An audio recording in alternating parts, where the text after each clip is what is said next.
So we're very happy to welcome you on this session for celebrating the 10th anniversary of Circular Economy Connects. And we will discover today which circular journey ETAP Lighting took the last 10 years. Because they were one of the first to participate to this learning network. And in this learning network, we bring together companies and introduce them to the different aspects of circular economy. And often that's their kickstart to really discover circular economy for their company and to work on it gradually. Of course, we focus really on what a circular economy means for companies, means in a sense that how it can increase your business resilience and what opportunities could be relevant for your company. But before I give the word to Gereed Verhoeven from ETAP Lighting, I shortly want to provide you with the information. What is circular economy, of course, because this is important, and you will see then later on where ETAP is focusing on. So when we talk about circular economy, we first have to look at the linear economy. This is the process that you are all familiar with, because this is how we have done business for a very, very long time already, where we produce products made out of components and made out of materials, and then we distribute and sell this to a consumer. And at the end of the life, this product is discarded of and unfortunately ends up as waste. And this is hitting some important planetary boundaries.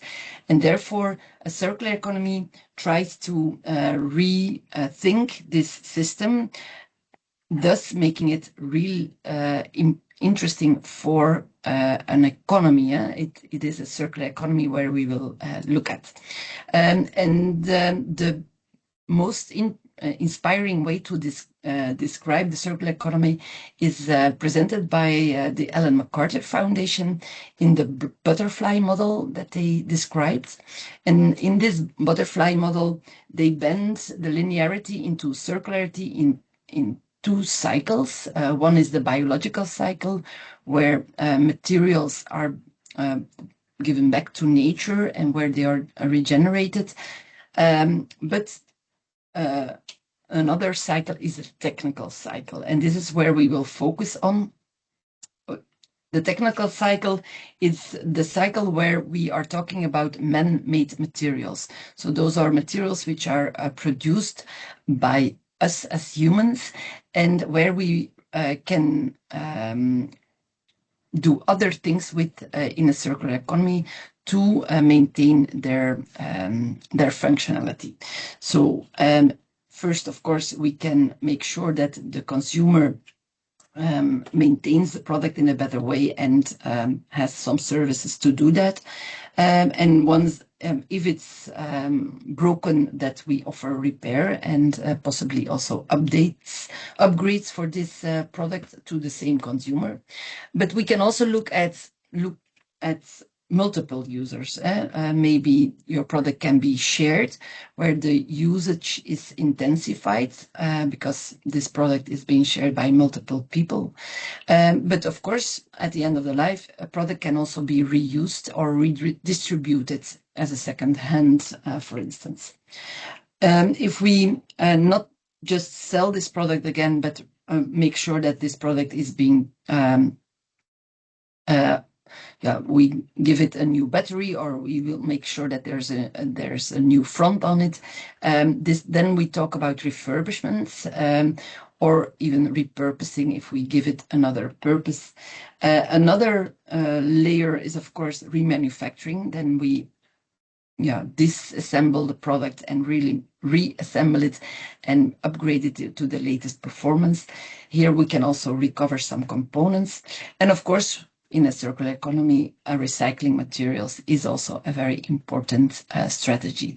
So those are all loops, we call them, to keep the functionality and to make sure that materials, but going not only materials, but also components and products are giving a longer life than just this first use by the consumer. And the loops, the expansion of the loops, they are linked to the functionality. The shorter the loop, the more functionality is kept within the product.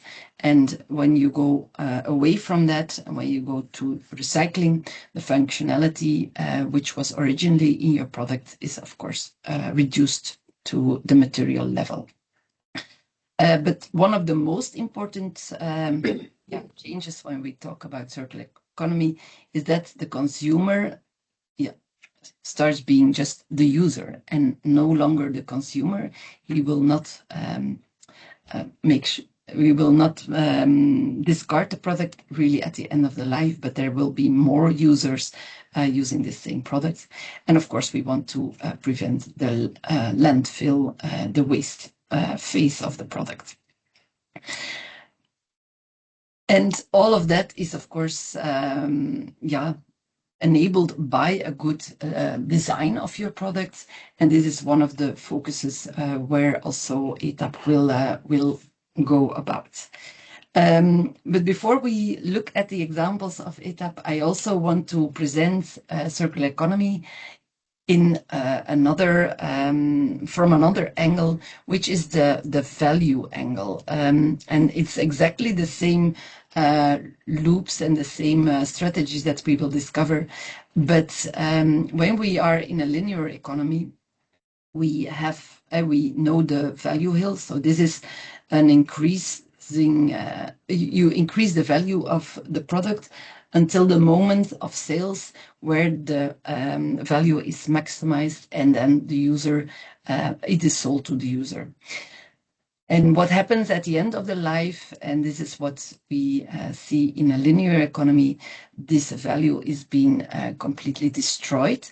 And in a circular economy, we want to change this. We want to keep the value and retain the value much longer. First of all, by this extended use, so making sure that multiple users are able to use your products. And then we see here the same loops as presented in the butterfly model. And here you see how this links to the value. So in a repair, you always keep the value very high of your product. And the more you go down to recycling, the value is low, but still there is a value in this strategy. So this is the link with the business model. So you always need to build a circular economy strategy for your company. You need the combination between a good design and, of course, the valorization of this design in a circular business model, because we are talking about an economy, so we need to drive your company's revenues. And this is exactly what ETAP will also share with us today. So I welcome Greet Verhoeven. She's R&D manager at ETAP, already working on circular economy for a long time with a very clear vision and a very strong strategy on how to approach this. So thanks a lot, Greet, for preparing your presentation. You can now share your screen. We can listen to you. Voilà. I think everyone sees my screen. Perfectly, yes. Yeah. Good afternoon, everyone. I'm going to tell you something more about ETAP, who we are, what our DNA of our company is, and how we bring our brand promise Tomorrow's Light into practice.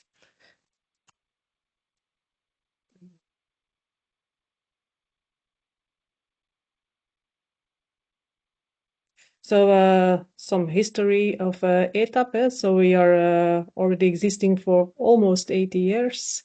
We are a family-owned lighting company. Our headquarters, R&D and production are in Malle, near Antwerp, and near the Trappiste, a famous known beer.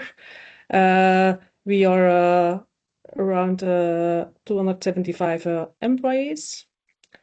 From the early beginning of ETAP, we were already fascinated to create comfortable and safe working environments for our customers. And this is in a multitude of indoor segments, like healthcare, industry, offices, educations, and indoor sports. And we offer a complete solution towards our customers. We offer emergency lighting, both with their control systems and also services around it. But when we look then at the business environment where we operate in, then we see two major trends that will have a huge impact on the construction market and also the lighting market. So that's the absolute need to reduce the global warming with 1.5 degrees and the increasing risk of depletion of our natural resources. Europe wants to be carbon neutral before 2050, and this puts an enormous challenge on our shoulders because the construction industry is today responsible for 38% of all carbon emissions. So if we want to achieve the zero target, we will need to accelerate the renovation of our buildings. But of course, when we renovate our buildings, we have to take care that we don't further deplete our natural resources. And taking this all into account, ETAP knew that creating a safe and comfortable working environment for our customers is not enough. That's where our brand promise ETAP Tomorrow's Light is coming from. And in fact, it has a double connotation. First of all, we will want to have a positive impact on our customers. We want to create innovative lighting that delight our customers. On the second hand, we don't want to wait on our planet. So the lighting with a light footprint.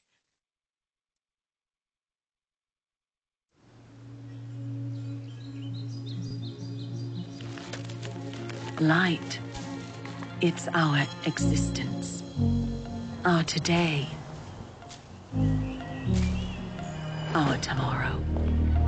Light lets our future grow, creating opportunities in a world that allows them to chase their dreams. Light for a sustainable environment, where people can connect and perform at their best. Light that improves vision, solid, secure, and efficient, now and in the future. Light taking care of each generation.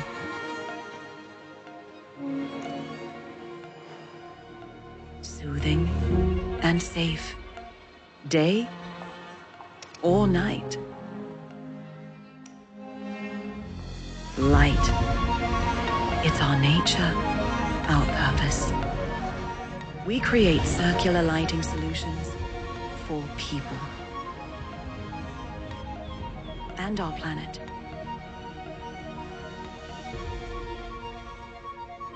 ETAP, tomorrow's light.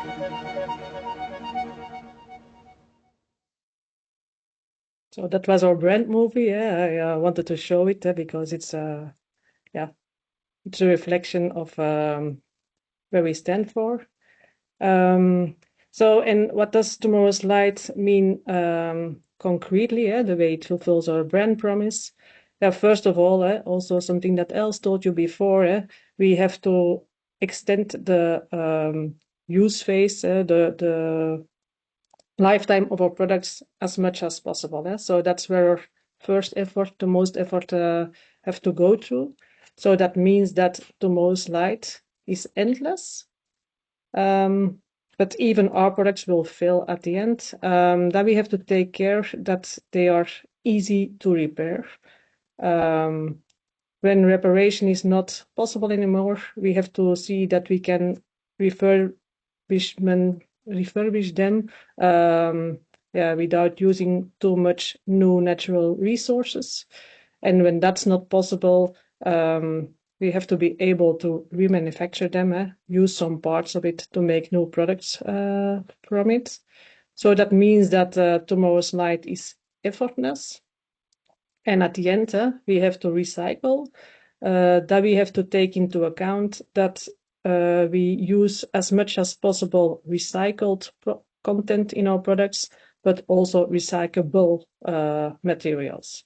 So that means that tomorrow's light is wasteless. And when we look at our brand promise, it's not a marketing gimmick. It's a truly expression of our mission and values. And that's also why we put this into a credo. And that credo is spread around our company. You find it back on the walls where we have lunch. You find it back on the walls where people come in, where customers come in. So it should not be a surprise that also there is mentioned that we want to create solutions that delight our customers, but at the same time that we want to contribute to building a circular economy. So because I've mentioned in my first slide that I want to go through you with go through our DNA with you, I will shortly go over the credo. So this is an example when that's written on the walls here internally. So first of all, as an entrepreneur, the E from ETAP, we want to create innovative, tailor-made circular lighting solutions that create that comfort and that safe working environment. So indeed, there we make also a difference. We make also circular lighting solutions on request of customers. So truly tailor-made. And also, we want to do our share to reduce our carbon footprint. So we look very well towards the use of renewable and reusable resources. Then, we work together as a team to delight our customers, to create the products for our customers. And with the planning, the planet always in sight. Towards the planet, we focus our efforts to stimulate the adoption of LaaS, light as a service. Not only that it brings, because it brings building owners peace of mind, because we take care of everything, of the complete installation and the maintenance, but because a circular economy can only take off when manufacturers feel the impact of their non-circular products. That's I will also show you some examples further on in my presentation. And then, to deliver custom-made solutions, you have to be fast, efficient, and flexible. You have to be agile, so the A from ETAP, that we can respond towards the specific requests of our customers. Also, because we are convinced that we can achieve or go towards the goal of carbon neutrality by renovation of our lighting in the buildings. That's why we put a lot of effort in the renovation market. And then because we are a medium-sized company, partnerships is in our blood, and we always look for like-minded partners. I will also show you some examples further in the presentation about how we work together with our suppliers for circular materials.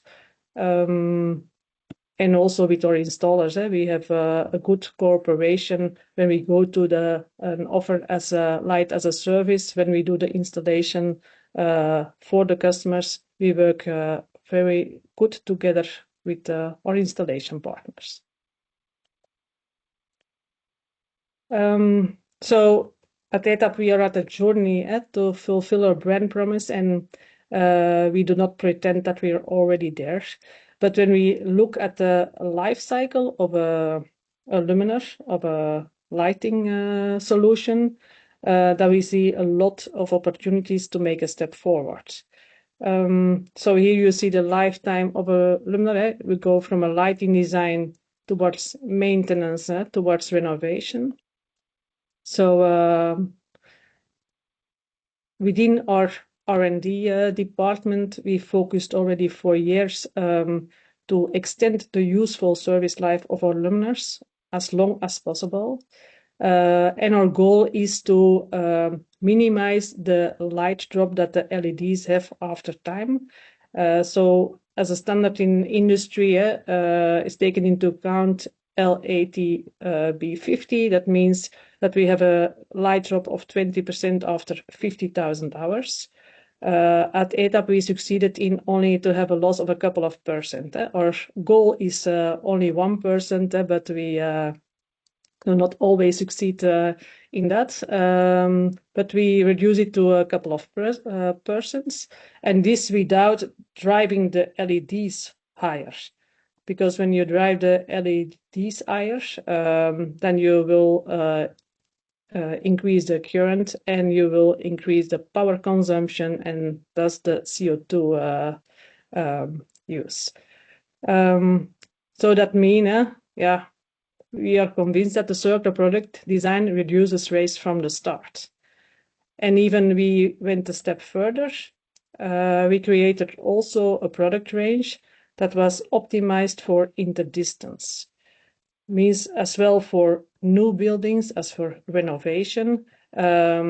We succeeded in for a normal office dimension that we reduced already 55% of the luminaires from the start. So that's also an example of one of our products. Then when we go to the part of maintenance, to give it to extend the useful life, also Els mentioned that in her introduction, that we have to see that it can be repaired, and ideally repaired on site. This is an example of our high bay range. The first generation of our E8 range, we tried to find a solution that could be repaired on site, that the driver and the LEDs could be replaced. But it came with the consequence of only reaching IP20 from rate. So, our second generation, or new generation, we did a lot of improvements. You already see it about the material used. We went down with 3 kilograms. We have a much higher efficiency for the same lumen output, so the light that's coming out of the luminaire. And we succeeded in creating a product that is maintainable, and it's IP65. So I forgot to mention most of the time the IP65 luminaires on the market are sealed for life, so not really sustainable, not ready for the circular economy. So we had their design with 3 anti-drop screws that can be loosened. You can put out the gear tray, and you have access towards the driver. You can easily interchange the driver and also the gasket, and you don't have to be a skilled person. So a very huge step towards the circular economy. So circular product designed for easy maintenance. That's clear. And then when we go to the renovation, we have some renovation modules that can easily be replaced by using only the interiors that that you have to interchange. So also here we avoid the waste of natural resources.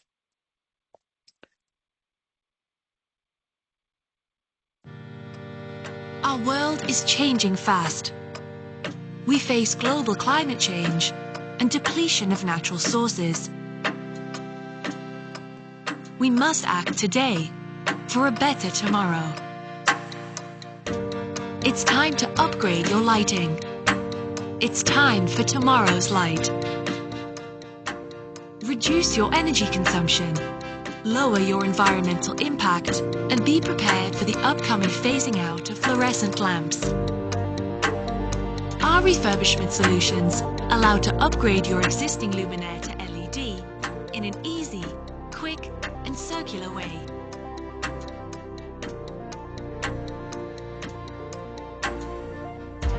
Improve comfort and lower consumption. Tomorrow's light is endless, effortless, wasteless. ETAP, tomorrow's light.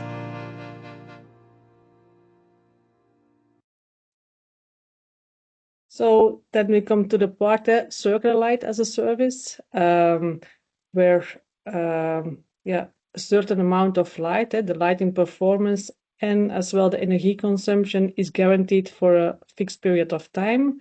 So the customer is renting the lighting and we do the rest. We take care of the installation and the maintenance of the lighting installation. So, but then at the end of the contracts, we have to be prepared to go for the next cycle, that we can repurpose of our products. And there we have taken some steps. What do we need? You have to have a good identification of the key components used in our product. You have to have enough documentation and spare parts available. We worked around truly standardization and platforming in our products.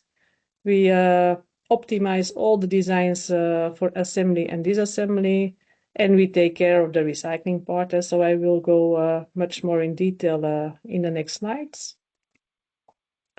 Yeah, for the first part, the identification of key components. Yeah, next to the installation manuals, we also foresee or provide repair manuals, where is it step for step explained towards the customers or installers how they have to repair the luminaires.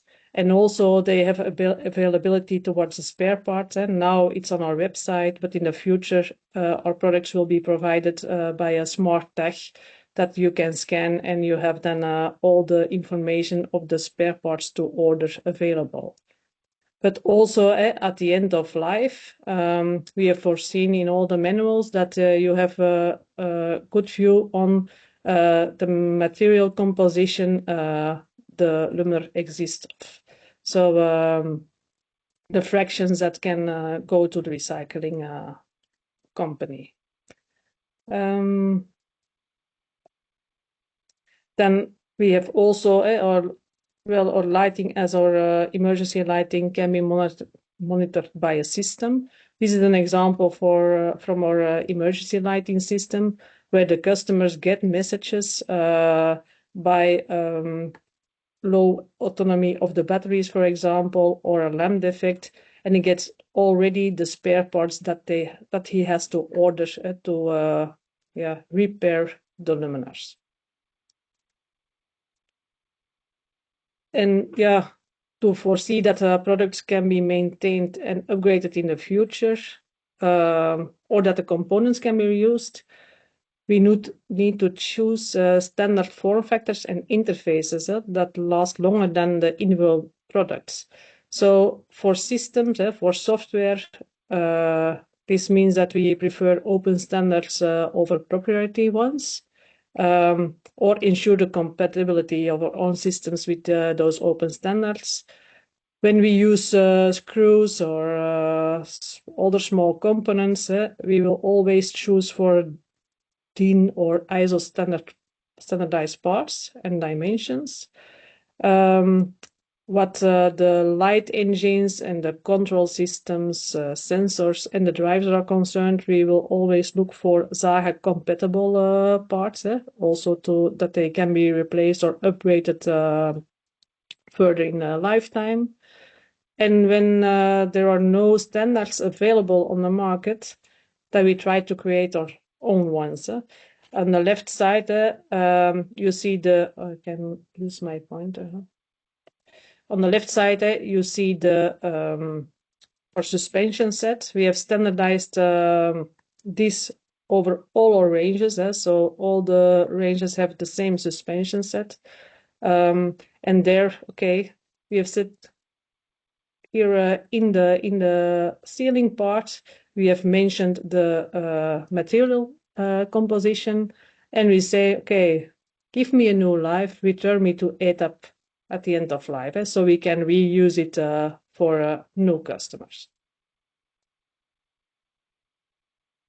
This is another example from our emergency lighting control system, where we have foreseen that all the older products are completely 100% compatible with the new system. So it runs as well the old emergency lighting luminaires as a new one, without that we have to do something, without that we have to repair or upgrade the products.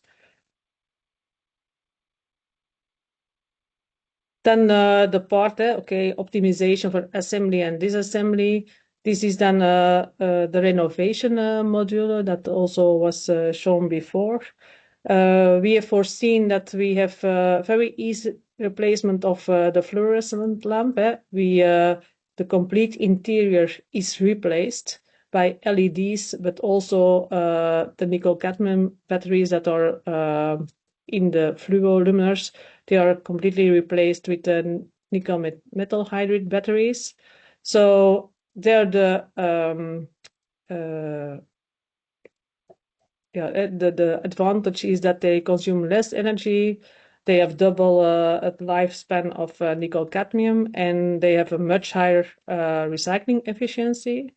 And of course, the biggest benefit is we have no more lamp replacement and a very easy battery replacement. So, and the valuable materials are preserved, so we don't need new extraction because the base plate is staying on the ceiling as well at the reflector part. So only the interior here is replaced. And that we have for most of our emergency lighting, even for our emergency lighting fixtures of 40 years ago. So this is then, I've told you already the most, but when we look at the relative environmental impact of nickel cadmium versus nickel metal hydride, we see a reduction of 50%. So that's also a good benefit. Then for lighting, the refurbishment of our lighting system, we have created the ETAP Circulance, and in fact, we are very proud of it. It's a state-of-the-art circularity. We had also won the Henry van der Velde OVAM Award we did last year.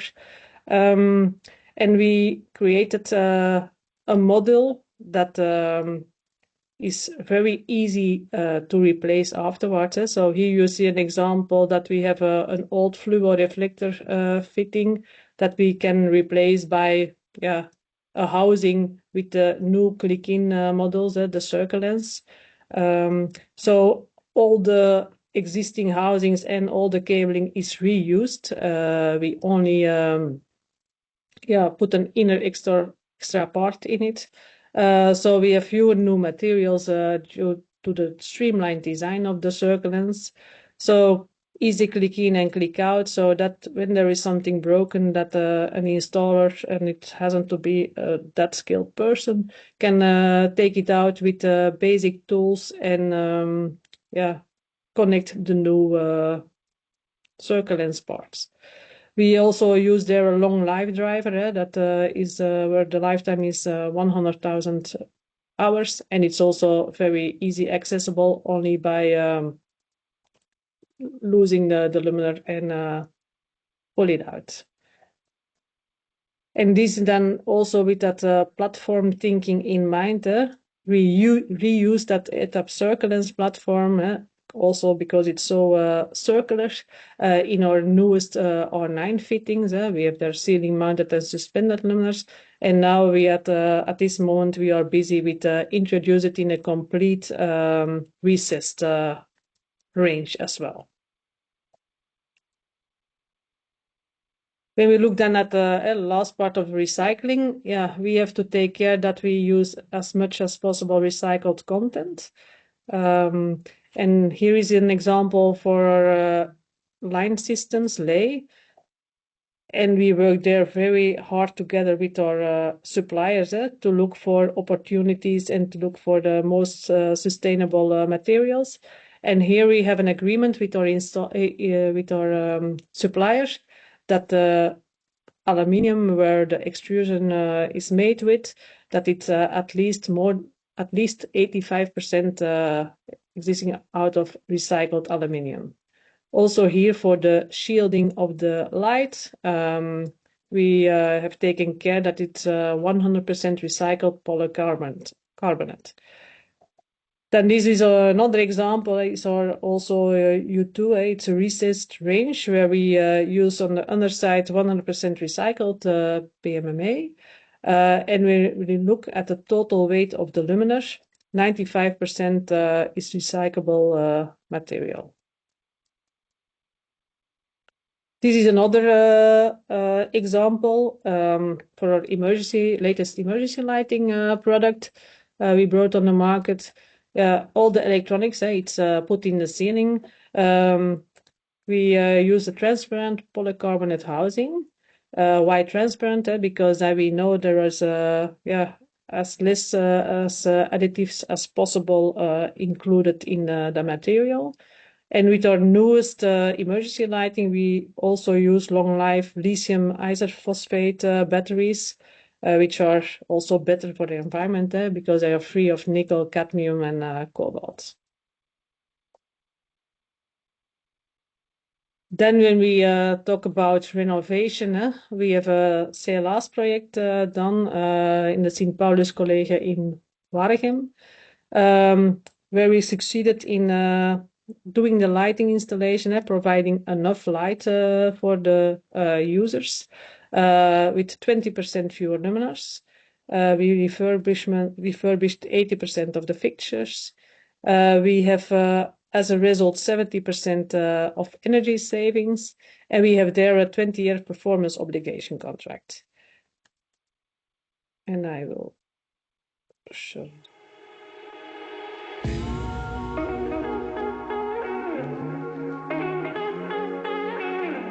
Ik ben Wim Dufourmont, technisch directeur van deze campus, Campus Hemelvaart, die deel uitmaakt van een grotere groep, de St. Paulusschool.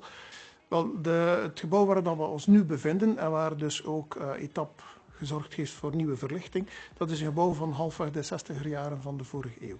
Vandaar dat we op zoek waren naar een systeem waarbij hij zegt van modern, eigentijds, met een mooie lichtspreiding over de ruimte en uiteraard met een zo klein mogelijk energieverbruik.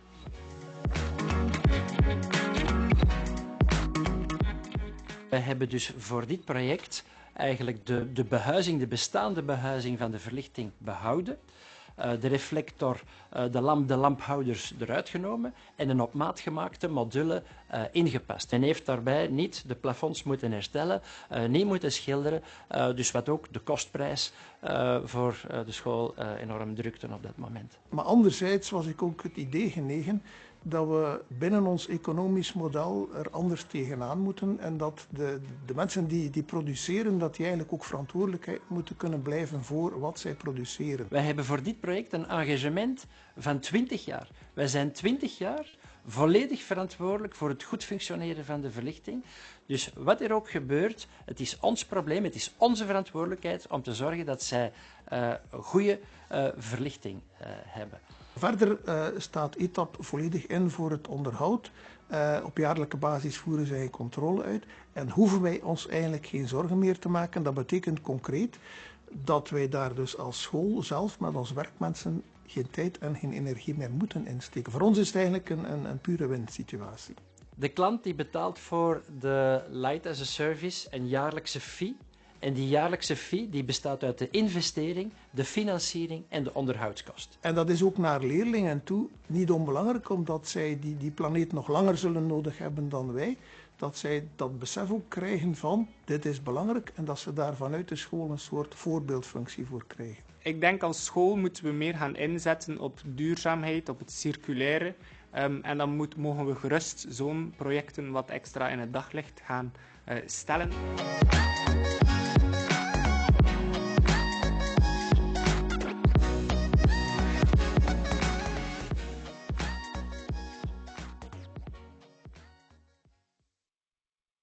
En dan binnen R&D zijn we ook vandaag de dag nog veel meer aan het doen. Hè. We hebben onze eerste EPD gepubliceerd en er is een tweede vandaag goedgekeurd, heb ik vernomen. Wat we daar wel... sorry. I was talking in Dutch.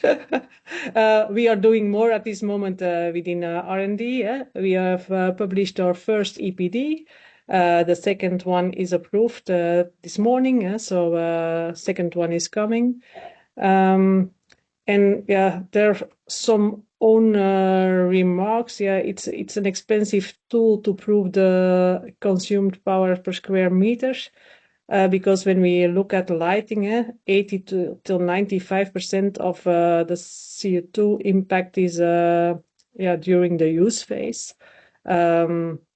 So that's that's one remark with EPDs. And the second one is that, you get other results depending on tools and database use. That's something that we have to admit.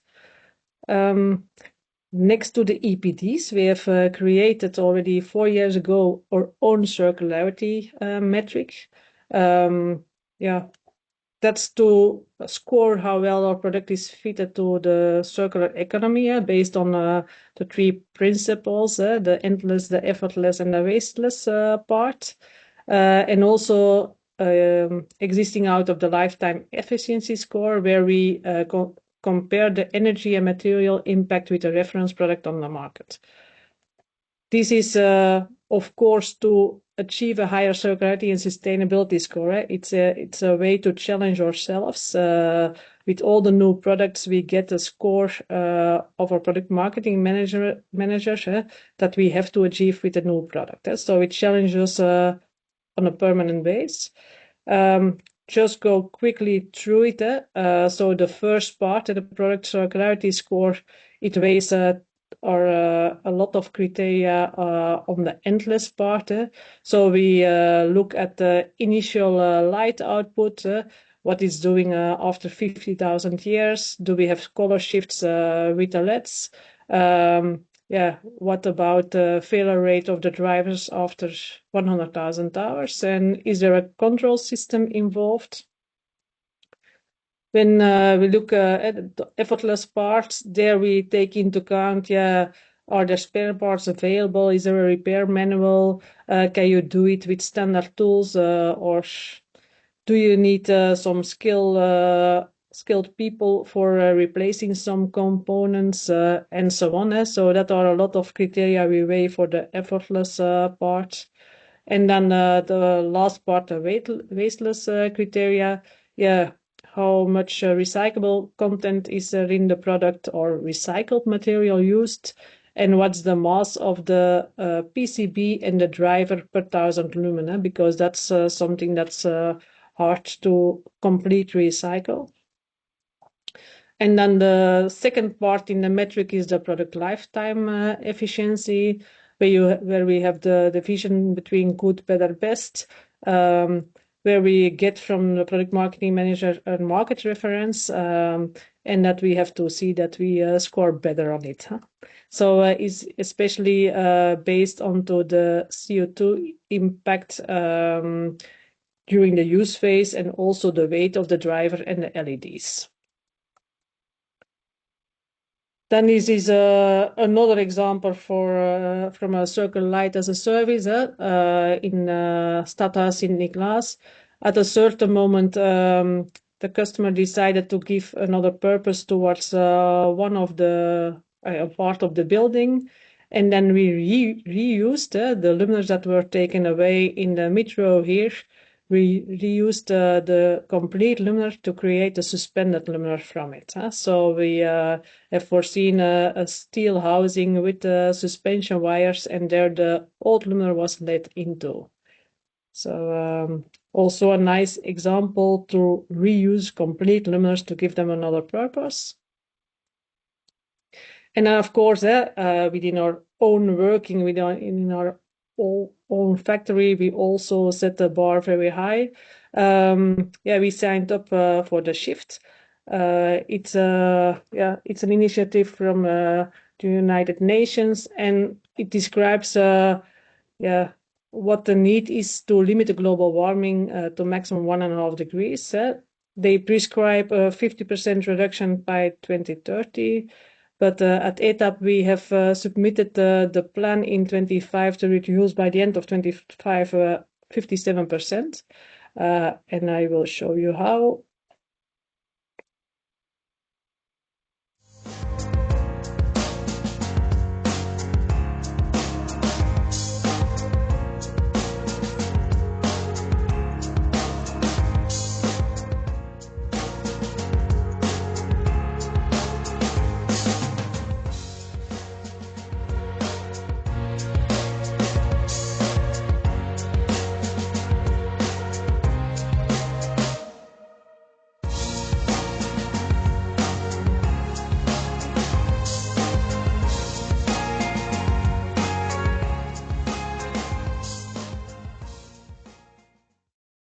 So our commitment was to achieve 57%, but we actually achieved 64% at the end of 2025. And we want to get a result of 70% by the end of this year. Maybe also something to share. I don't have pictures from it, but we have moved into new offices, and there also we work together with the furniture suppliers here in Mala. And we have reused all the tabletops for our new offices. So also what we did internally to reduce the depletion of the natural resources.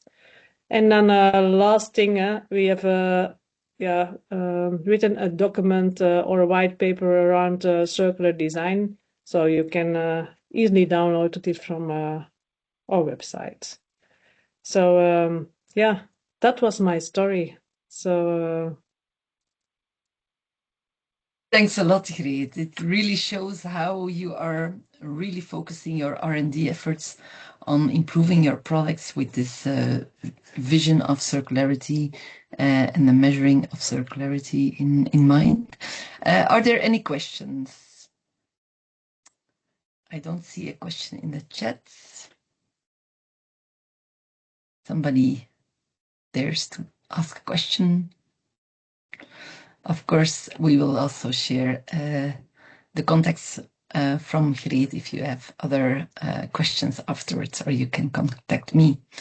So thanks again for sharing your story, Greet.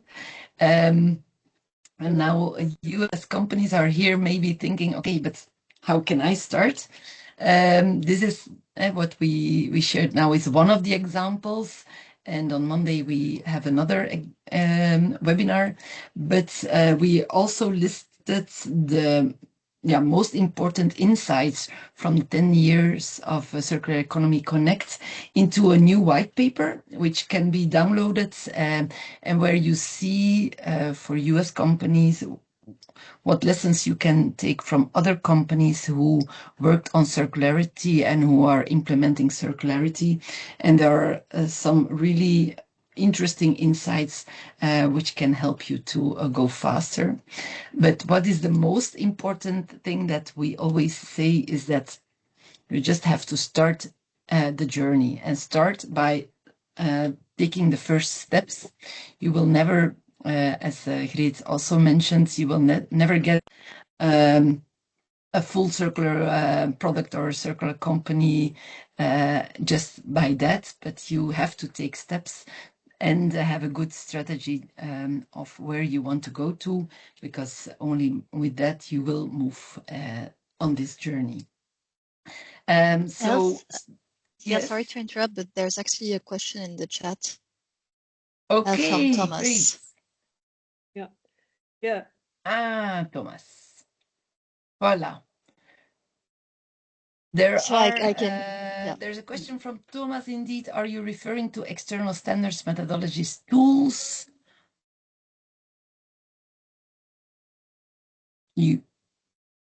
Great. Maybe Thomas, you can explain a bit more your question. Is it on the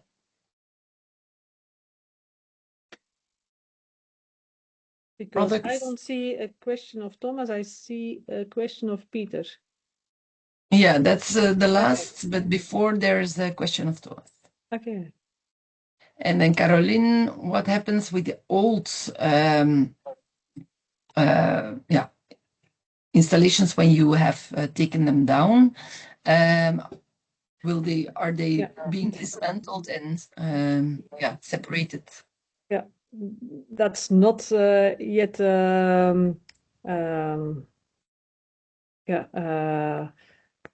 How do you say it in English? We haven't experienced that yet because our contracts are still running for a couple of years. So we are preparing of reusing already different parts, but also reuse some luminaires in new projects. But we are preparing for that. But I think the first contract that ends is only in 4 or 5 years. So we still have some time to prepare ourselves for it. Of course, the designs are made for disassembly, so part can be disassembled. Yeah, and I see that and also upgraded. So we can also. That's why we work with according to the standards. When luminaire, we know how long the luminaire has burned, so we know the lifetime of the LEDs and the drivers. We can easily replace them and reuse the housings because ceiling dimensions are standardized as well. So we can easily upgrade and replace some components without decreasing the lifetime of the second life. Michael, do you want to comment on it? Yes, I would like to support my colleague. Thank you, Michael. No, when it comes to the dismantling of installations, we work together with out of use. So Greet is correct. We didn't dismantle our own luminaires already, but when it comes to relighting, and we have to dismantle the old installation. We work together with out of use company in Lummen, I think, yeah, and so we're together. They take away all the old reflectors, all the old housings which we cannot reuse anymore, and they will recycle them in a certified way. And so our customer get a certificate that all this material has been recycled in a certified way. So we work there together with a partner. Thanks for the clarification.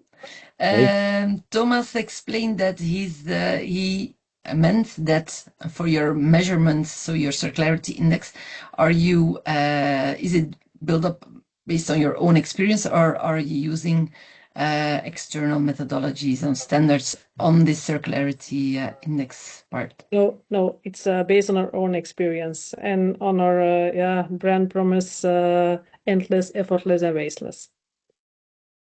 Thank you. I think that's the answer to his question. And then we have a final 2 more questions, I see, Peter, but maybe you can provide your questions afterwards. The first question was about the lifetime extension as a first priority. What about reducing the energy consumption? But that's exactly. That was already our focus for the early start of ETAP.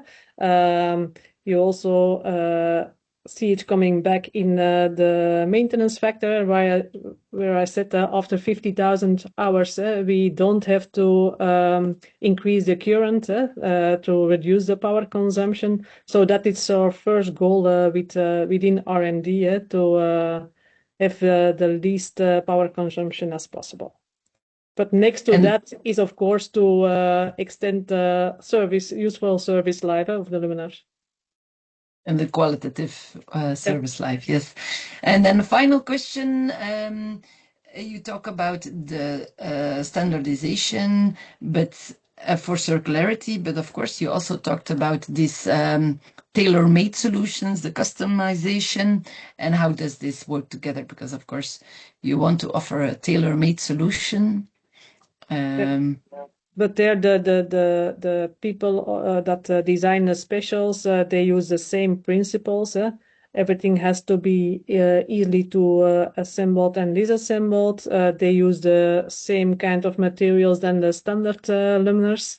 For example, what we do, we focus a lot on the renovation market, and there the refurbishment solution, that's the most used one. And there they only have to foresee other steel dimensions. So they use all the electronical parts that we have standardized, and they make a housing as small as possible around it. And of course, all the refurbishment solutions are tailor-made because all the old luminaires are different in dimensions. It can be from other suppliers as well. So we always have to make them to measure for the specific customers. But for the rest, they use all the same principles within their designs. Great. Michael, did you want to add something to that, or your hand is still raised from the previous? Oh no, I'm sorry. No. I am. I'm fine. Okay. Thank you. I see the time is running, so I will briefly finish the presentation so that you are all available for your next upcoming meetings, probably.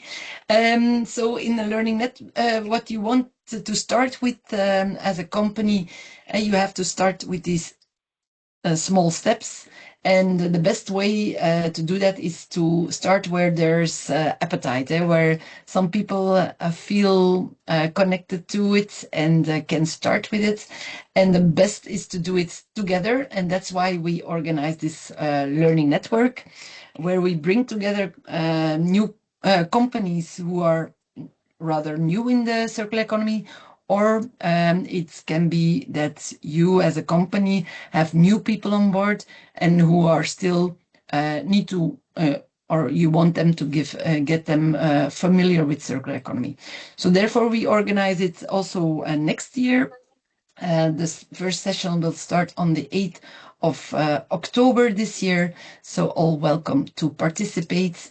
And on Monday, we also have the circular journey from Marco, so also very welcome to join that session.